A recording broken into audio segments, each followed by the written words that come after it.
Agar to'xtovsiz shunaqangi qo'rqinchli multiklar yoki videolar chiqishini xohlasangiz, videoga like bosing va kanalga obuna bo'ling.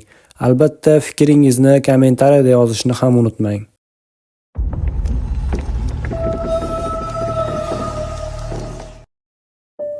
Bir yosh yigit kech payti uyga qaytayotgan edi.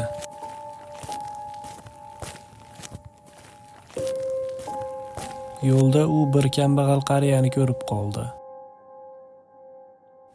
U qo'lini cho'zib pul so'rayotgan edi.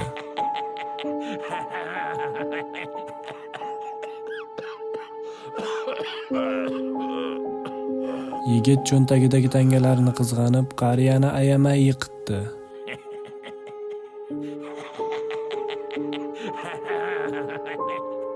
Biroz yo'lida yurgach, yigitcha kichik bir furgonni ko'rdi.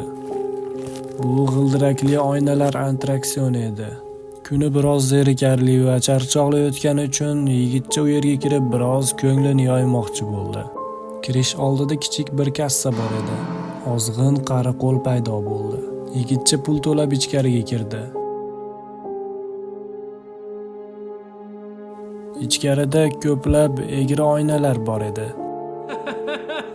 Har bir oynani oldida u yana ham ko'proq kulardi.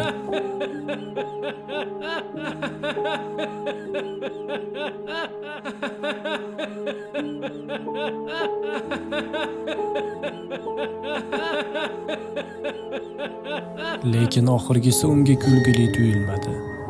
U qadimiy va qo'rqinchli edi. U oyna oldida turib kulmasdan tashqariga qarab chiqib ketdi. Yigit kassa oldida oxirgi oyna kulgili emas, qo'rqinchli ekanligini aytdi. Yigit uyga ketayotganda odamlar unga g'alati qarashdi, itlar esa qochib ketardi. O'z qavatiga chiqib eshikni jiringlatdi.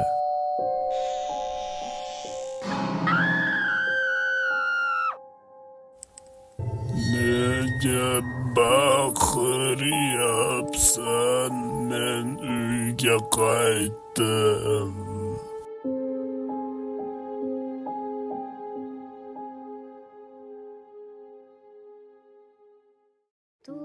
Kanalimizga obuna bo'ling. Bizda sizlar uchun dahshatli hikoyalar.